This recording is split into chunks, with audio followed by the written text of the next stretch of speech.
You asked Allah to change your life, and now you're wondering why everything around you is collapsing. Let me tell you something. Sometimes when you're holding on to the wrong things, Allah has to let them fall so your hands are finally free to receive what's meant for you. The pain wasn't to break you, it was to interrupt the version of you that wasn't meant to survive this next chapter. You didn't even notice it happening at first. You were changing quietly, not into the person Allah created you to be, but into someone shaped by fear, by wounds, by people who only loved you when you stayed small. You became quieter, not out of peace, but because you were afraid your voice would push them away. You stayed, not because your heart was full, but because you were scared no one else would understand your emptiness. You kept giving chances, not because they deserved them, but because you didn't want to be alone again. And slowly, without realizing it, you started losing yourself to protect what was never written for you to keep. You kept praying for peace, but every day your chest felt tighter. You kept asking Allah for ease, but you were clinging to people and paths that were never safe for your soul. You asked for love, but you were confusing attachment with purpose and survival with destiny. So Allah, in His mercy, let it hurt, not to break you, not to punish you, but to interrupt you, to stop the version of you that was being built by pain instead of purity, to stop the version of you that would have collapsed in the next season because it wasn't built on truth. He let the heartbreak hit, He let the door shut, He let the silence grow heavy, because He knew if He didn't allow it to hurt that deeply, you would have kept walking straight into something that looked like love, but was quietly killing your soul. You would have settled into a life that seemed okay, but would have made you forget why you were even created. You would have kept chasing a future that felt familiar, but was never meant for the real you Allah was preparing. So the pain came, hard, uninvited, all at once. And you thought it meant Allah had turned away. But no, it was the opposite. He was turning you back toward yourself, back toward Him, back toward the path where your soul could breathe again. Because the truth is, the version of you that needed to die was the one that forgot your worth, the one that kept trying to fix others while you fell apart silently. The one that kept giving your energy to people who only showed up when they needed something. The one that thought being loved meant being less. Allah saw that version and He said, no more. Because the next chapter He's written for you requires strength you haven't tapped into yet. Requires clarity you couldn't have while your heart was still crowded with pain. Requires faith that can only come after everything false has been stripped away. So yes, it hurts. It hurts to let go of who you thought you needed to be. It hurts to feel everything fall apart. It hurts to lose what you thought you couldn't survive without. But what's even more painful is staying in a version of yourself that was never meant to carry your future. This pain, this deep soul-tearing ache you feel is not your punishment, it's your rebirth. And every time it aches again, know that it's just another layer of the old you being removed. So the version Allah always intended can finally rise. You're not being broken, you're being rescued. You're not being delayed, you're being interrupted before you lost yourself forever. And sometimes that interruption is the most beautiful form of mercy Allah can give. You kept waiting, day after day. You kept praying, hoping, asking for a sign, for movement, for change. But all you got was silence. No shifts, no clarity, just stillness. And in that stillness, your heart began to panic.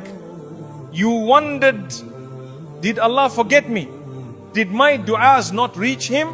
Why isn't anything happening when I've tried everything I can?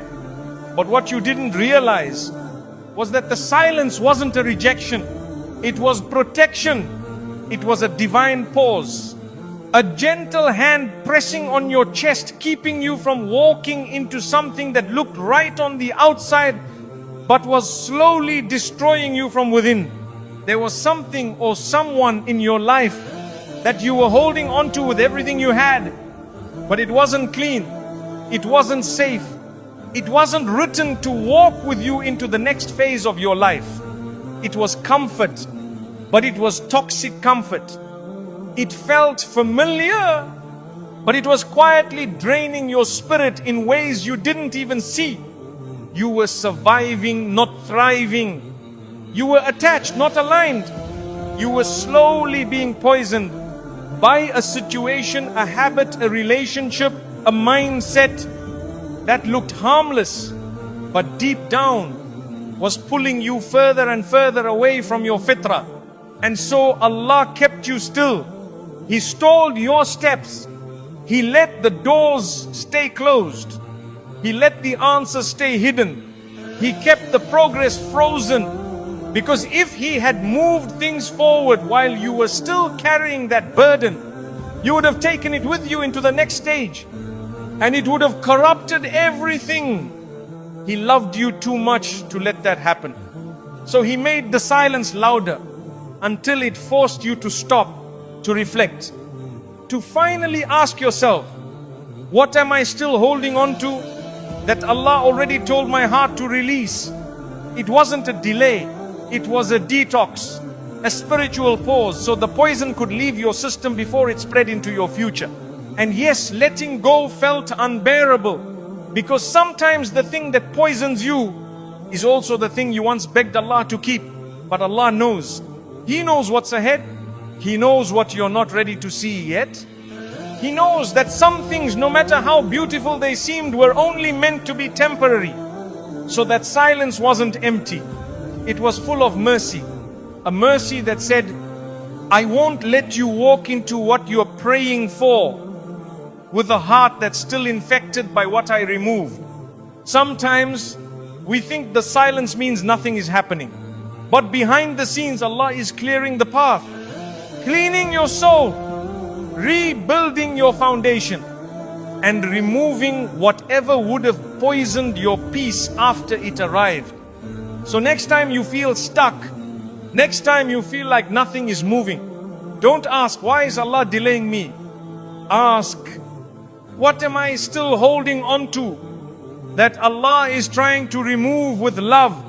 Because the moment you let go, the silence will break, the path will clear, and the poison will no longer have access to the new life Allah is preparing for you. You cried for a sign, so Allah let the pain speak louder than any sign you would have listened to. You were desperate, desperate for guidance, desperate for a sign, desperate for something, anything that could tell your heart what to do next. You raised your hands and begged Allah, Ya Allah, just give me a sign, make it clear, make it easy, make it obvious. You cried, maybe even screamed inside your soul, because you didn't want to make the wrong choice. You didn't want to walk away from something you were emotionally invested in. You didn't want to give up on a person you had wrapped your future around. You didn't want to accept that what you wanted might not be what was written. So you cried for a sign, but here's the truth. Most people won't say, Allah did send you signs, subtle ones, quiet ones, moments your heart felt uneasy, conversations that didn't sit right, doors that didn't open no matter how hard you knocked, people whose words sounded sweet, but whose actions kept cutting you quietly.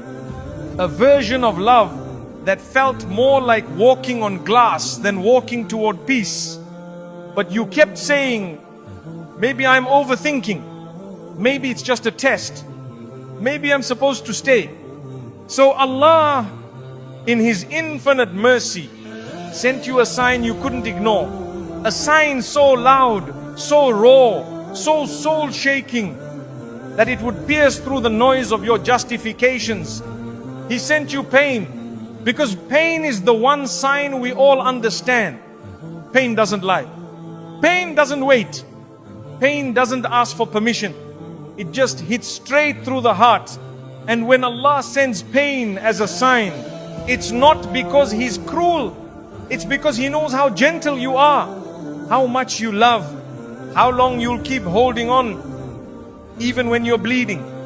So He sends the pain not to punish you, but to protect you from staying in something that looks fine on the outside, but is crushing your soul on the inside.